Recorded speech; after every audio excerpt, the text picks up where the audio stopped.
Paano kung ang mainit-init, katakam-takam at makatulo laway na pares, ang mantikang ginagamit ay ni-recycle na pala ng ilang beses? Yummy pa kaya yan? Sa isang eksklusibong video sa Viral Paresan, nakunan din naming tinatabo na ang pinaggamitang sebo na naging singlapot na ng basang semento. Aba, may construction ba dyan? Tight ba ang budget nyo pero hanap nyo'y anli sabaw, anli taba at putok-batok na laman?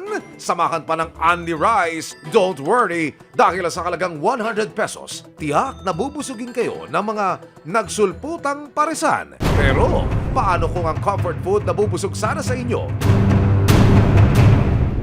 Anli gamit din ng recycled na mantika. At teka, pati sa mga kapitbahay may kakaibang offer ang paresan. Ayan, nakikita nyo yan, sebo na yan.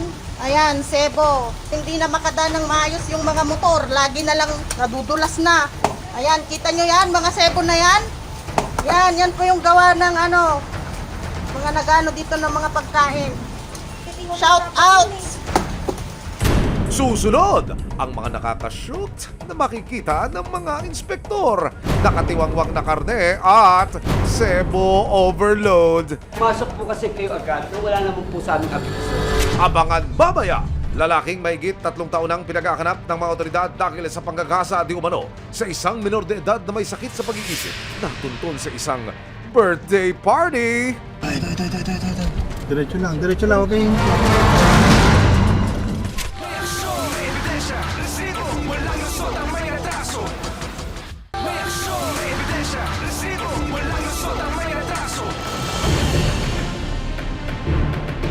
Ayan, ang dulas ng daanan dito, gawa ng mga sebo. Grabe. Ayan, nakikita nyo yan, sebo na yan. Ayan, sebo.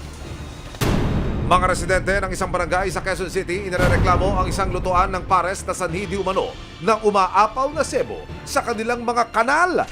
Narito po tayo sa eskinita kung saan una itong nakunan ng cellphone video at inirereklamo nga ho ng mga residente. Narito ho yung kanal na binabanggit ng mga nagrereklamo na umaapaw po ang sebo at kung inyong makikita, aktwal. Meron pa hong mga marka ng sebo dito sa aking paanan. Sa totoo lamang, medyo nangangamoy pa ho hanggang sa mga oras na ito. Ang binabanggit pa ng mga residente, kapag daw umuulan, umaapaw ang sebo dito sa mismo kong kinatatayuan dahil nga ako bumabara doon sa kanal at sa drainage. Nang ilapit ng resibo sa lokal na pamahalaan, umaksyon sila para makumpirma ang sumbong. Pwede ba pwede kausapin, sir? Pero hindi muna pinapasok ang mga inspektor dahil linis daw muna bago usap. Huwag po muna tayo maglinis, sir. Wala kayo maglinis po. Wala po muna maglilinis. Wala na maglilinis na. Nang papasok na ng mga sanitary officer ang paresan. Medyo masangsang din po. Kasi maliban dun sa sebo, sa mga bahay-bahay po kasi din ang gagaling ng mga wastewater. Ang mga nilutong karne para sa overload pares, nakatiwangwang at nakapatong lang sa kinakalawang na mesa. At nang sitagin ng mga inspector, Kuya, hindi lechong kamali yan. Bakit ka naman nagbukbang ng plastic? At ang pwesto kung saan niluluto ang kanilang best seller, katabi lang naman ng banyo at lumang inidoro. Sobrang dumi po. Grabe po yung kanilang mga oil waste. Tsaka yun po nakatiwangwang.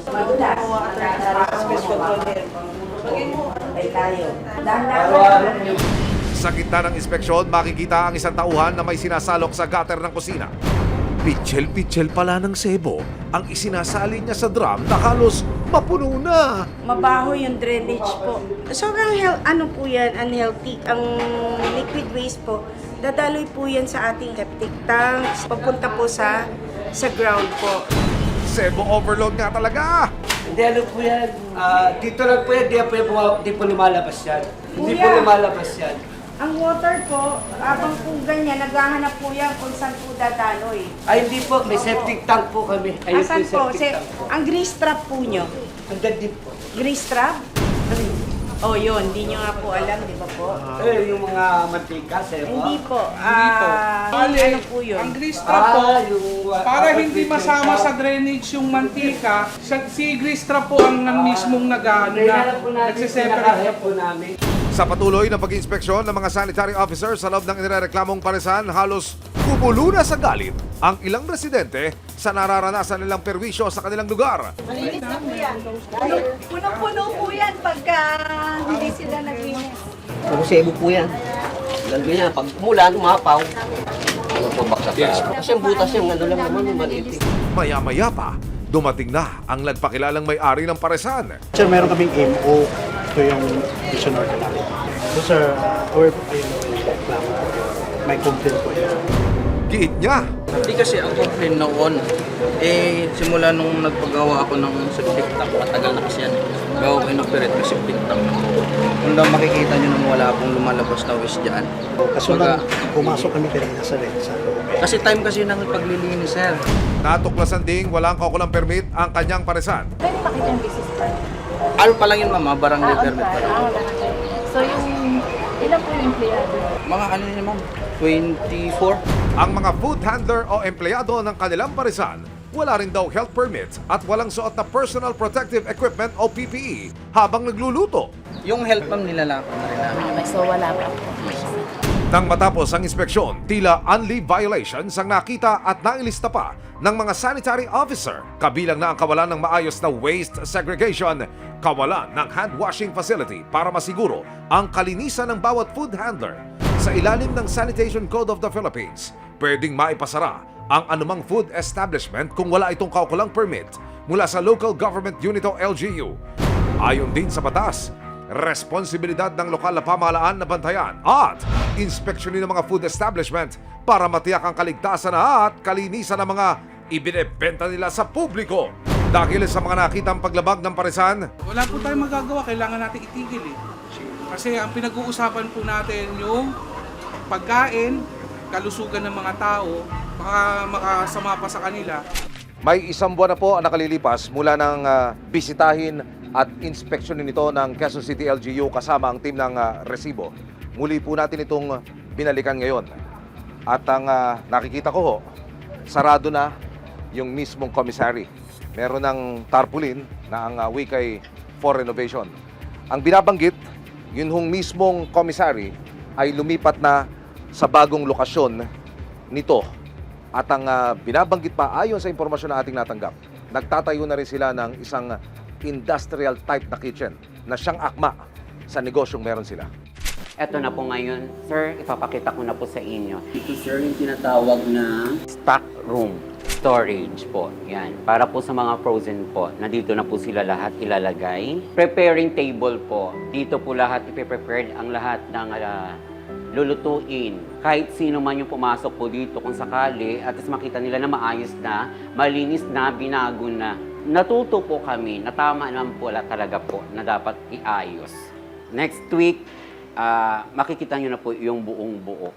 Nangako naman ng lokal na pamahalaan ng Quezon City na patuloy nilang babantayan ang lahat ng mga food establishment. Kasabay ng paghahanap buhay tulad ng paresan na ito sa Quezon City, may mga responsibilidad na kailangang gampanan para masigurong ligtas ang customers at masigurong hindi makapeperwisyo ang kanilang operasyon sa ibang mga tao. May mga nakatalagang patakaran ng bawat lokal na pamahalaan na kailangang sundin at tuparin sa ngalan ng kaayusan at kalusugan.